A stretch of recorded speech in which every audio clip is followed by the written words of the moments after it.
नमस्कार दोस्तों, मैं शशि कुमार फिर से आप सभी का स्वागत करता हूं दी मार्कर में। आज की इस वीडियो में हम बात करेंगे कि क्लास 12 केमिस्ट्री को कैसे पढ़ेंगे। फिर से तात्पर्य है मतलब उसका सिलेबस क्या है, वो भी हम लोग सेशन कौन से देखेंगे 23-24 के लिए देखेंगे कि केमिस्ट्री का सिलेबस क्या है। ऐसे जैसा आप लोगों को पता होगा कि एनसीईआरटी की बुक रिवाइज्ड हो चुकी है और आप उसे कह सकते हैं रैशनलाइज्ड हो चुकी है या नई आ चुकी है। उससे मतलब क्या है कि कुछ पुराने वाले जो चैप्टर्स थे उसको हटा दिया गया है।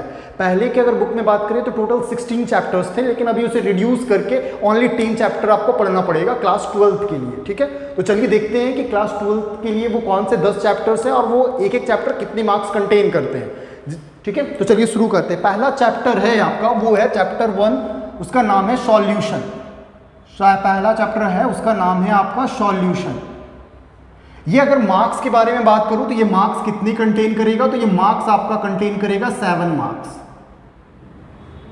ठीक है, और बात करते हैं सेकेंड चैप्टर की, तो सेकेंड चैप्टर है आपका केमिकल काइनेटिक्स। एनसीईआरटी में अलग चैप्टर का नाम हो सकता है, आपके पास पुराना बुक भी होगा तब भी उससे भी काम चला जाएगा, काइनेटिक्स। ठीक है, केमिकल काइनेटिक्स, ये भी आपको 7 मार्क्स कंटेन करेगा। चलिए बात करते हैं हम लोग थर्ड चैप्टर की, जो है थोड़ा बड़ा, थोड़ा कंसेप्चुअल, जिसका नाम है इलेक्ट्रोकेमिस्ट्री। ये आपको टोटल मार्क्स जो कंटेन करेगा वो है 9 मार्क्स। ठीक है, और बात करते हैं ये तीनों आपके फिजिकल केमिस्ट्री में फॉल करेंगे। अब उसके बाद 2 चैप्टर हैं आपके, वो है आपका इनऑर्गेनिक केमिस्ट्री के लिए। फर्स्ट है आपका D and F block elements. ये भी आपका 7 मार्क्स कंटेन करेगा। मोर और लेस मैक्सिमम चैप्टर आपके 7 मार्क्स ही कंटेन करेंगे, क्योंकि टोटल चैप्टर है आपके पास 10 और आपके पास मार्क्स है 70 मार्क्स। ये आपको पता होगा कि टोटल जो मार्क्स होता है आपका एग्जाम में आएगा 100 मार्क्स, बट 70 मार्क्स आपका प्रैक्टिकल्स में रहेगा, 70 मार्क्स आपका थ्योरी में रहेगा और 30 मार्क्स की प्रैक्टिकल रहेगी। ठीक है, तो मैं अभी सिर्फ थ्योरी वाली मार्क्स लिख रहा हूँ। बात करते चैप्टर नंबर 5, तो चैप्टर नंबर 5 है आपका कोऑर्डिनेशन कंपाउंड या कोऑर्डिनेशन केमिस्ट्री भी बोल सकते हैं। कोऑर्डिनेशन केमिस्ट्री या कोऑर्डिनेशन कंपाउंड, आप जो भी बोल लो, कोऑर्डिनेशन केमिस्ट्री। ये भी आपकी 7 मार्क्स की रहेगी। अब ये 2 चैप्टर जो है, ये 3 जो चैप्टर है, ये 3 चैप्टर है आपके फिजिकल केमिस्ट्री के लिए। फिजिकल पता होगा कि मोस्टली आपको ब्रांच में तोड़ा गया है, फिजिकल, इनऑर्गेनिक एंड ऑर्गेनिक, और ये 2 चैप्टर है आपका इनऑर्गेनिक। तो बचे हुए 5 चैप्टर्स किसके होंगे, तो ऑर्गेनिक के होंगे। सर इतना ज़्यादा क्यों है, क्योंकि आपको 11th में केमिस्ट्री में सिर्फ 2 ही चैप्टर ऑर्गेनिक में पढ़ना था, तो इसलिए इस बार क्लास 12 में आपका मैक्सिमम चैप्टर्स ऑर्गेनिक के मिलेंगे और उसमें मैक्सिमम मार्क्स भी वही कंटेन करेंगे। ठीक है, तो चलिए चैप्टर नंबर 6 से बात करते हैं। चैप्टर नंबर 6 है आपका हैलोअल्केन्स एंड हैलोअरीन्स।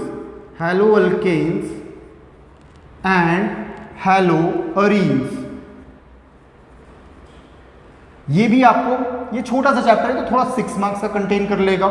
7 चैप्टर है आपका अल्कोहल, फिनॉल एंड ईथर। ये भी छोटा सा चैप्टर है तो ये भी आपको 6 मार्क्स कंटेन करेगा। ठीक है, ये 6 चैप्टर्स हो चुके हैं। ये 2 चैप्टर जो लिखा हूं मैंने ये ऑर्गेनिक के अंदर आएंगे। अब नेक्स्ट बात कर लेते हैं 7th में।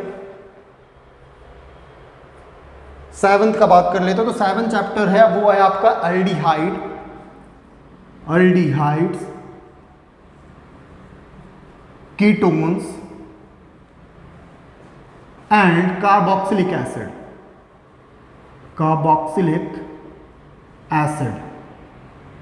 तो ये भी थोड़ा बड़ा चैप्टर है, तो ये कितने मार्क्स कंटेन करेंगे, तो ये आपके जो मार्क्स कंटेन करेंगे ये 8 मार्क्स करेंगे। अब बात करते हैं चैप्टर नंबर 8। ठीक है, चैप्टर नंबर 8 वो है आपका अमीन्स। ये आपके फिर से 6 मार्क्स कंटेन करेंगे। लास्ट चैप्टर है, नेक्स्ट चैप्टर है आपका बायोमॉलिक्यूल्स। एक चैप्टर छूट रहा है, alcohol, phenol, ether, aldehyde, ketones and carboxylic acid.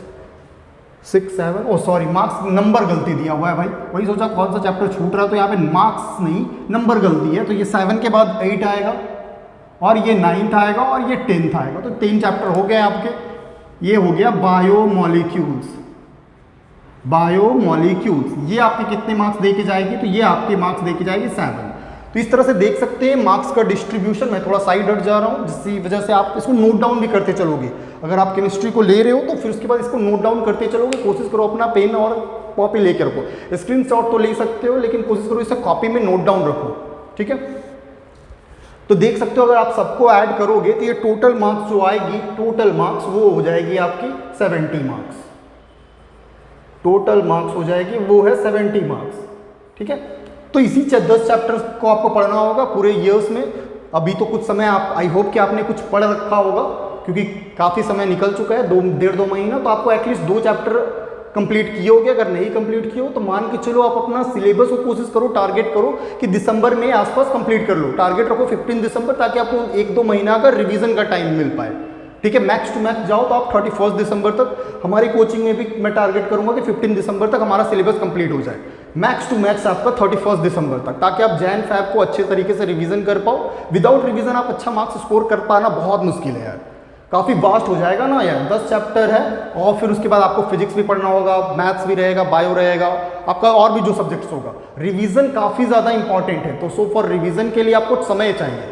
तो समय के लिए आप कोई भी चीज़ को टारगेट करो कि दिसंबर तक कंप्लीट कर पाओ। अभी सपोज दैट जैसे अभी हमारे बैचेस में जो चल रही है वहाँ पे अभी 2 चैप्टर्स मान के चलो मोटा मोटी खत्म हो चुका है। सॉल्यूशन ऑलमोस्ट खत्म, पूरा कंप्लीट हो गया। केमिकल काइनेटिक्स 60 to 70% कंप्लीट हो चुका है, ठीक है। तो 2 चैप्टर हम लोगों ने पर मंथ टारगेट रखा था क्योंकि उस समय हमारे पास 9 मंथ थे। तो हम लोगों ने टारगेट किया था कि 2-2 चैप्टर, एक चैप्टर पर मंथ कंप्लीट करते चले जाएंगे। उसी तरह से अगर आपने अभी तक कुछ भी नहीं पढ़ा है तो उसके हिसाब से आप टारगेट कर लो, क्योंकि मई तो ऑलमोस्ट खत्म हो चुका है। तो आपके पास जून, जुलाई, अगस्त, सितंबर, अक्टूबर, नवंबर एंड दिसंबर, तो 7 मंथ्स है। तो मान के चलो कि आपके पास 7 मंथ्स है और 3 चैप्टर है। तो आप मान के चलो एक चैप्टर तो कंप्लीट करना है, साथ साथ कुछ portion 20 to 30% of next chapter भी आप कंप्लीट करते चलो। यानी 2 मंथ में आप मान के चलो कि आपको 3 चैप्टर कंप्लीट करना होगा। हम लोगों का सही चल रहा है तो हम लोग मान के चलेंगे कि एक चैप्टर कंप्लीट करते हुए चलना। जो हमारे बैचेस ऑफलाइन चल रही है उसमें हम लोग 2 चैप्टर कंप्लीट कर चुके हैं। तो हम लोग एक चैप्टर निकालते जाएंगे पर मंथ, और स्लोली, क्योंकि स्लो स्टार्टिंग में होता है, आपके साथ बॉन्डिंग बनाना पड़ता है टीचर और स्टूडेंट के बीच में। तो उस समय हम लोग एकदम बेसिक से बेसिक्स बात करते हैं ताकि थोड़ा फाउंडेशन तैयार हो पाए।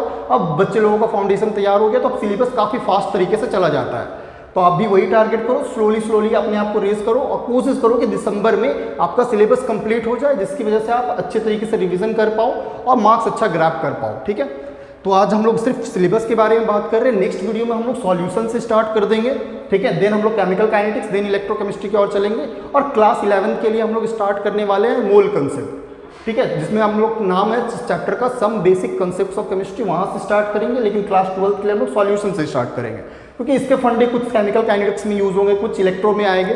तो बुक में थोड़ा इलेक्ट्रोकेमिस्ट्री पहले है, बट मैं solution then chemical kinetics then electrochemistry पढ़ना तो आपको है, आगे पीछे कर सकते हो आप। तो फर्स्ट हम लोग फिजिकल कंप्लीट कर लेंगे, देन इनऑर्गेनिक, और देन जो 5 चैप्टर्स बचे हैं यहाँ पे आपको, यहाँ पे ये 2 चैप्टर्स और ये 3 चैप्टर्स, तो टोटल 5 चैप्टर है, वो है आपके ऑर्गेनिक है। तो ऑर्गेनिक को हम लोग लास्ट में कंप्लीट करेंगे, ठीक है। आइदर मेजर पोर्शन है लेकिन हम लोग फिजिकल और इनऑर्गेनिक को फर्स्ट निकाल लेंगे, देन ऑर्गेनिक को निकालते जाएंगे, ठीक है। तो बस आज के लिए इतना ही, मिलते हैं नेक्स्ट वीडियो में। तब तक कीप ऑब्जर्विंग, कीप लर्निंग। जय हिंद, जय भारत।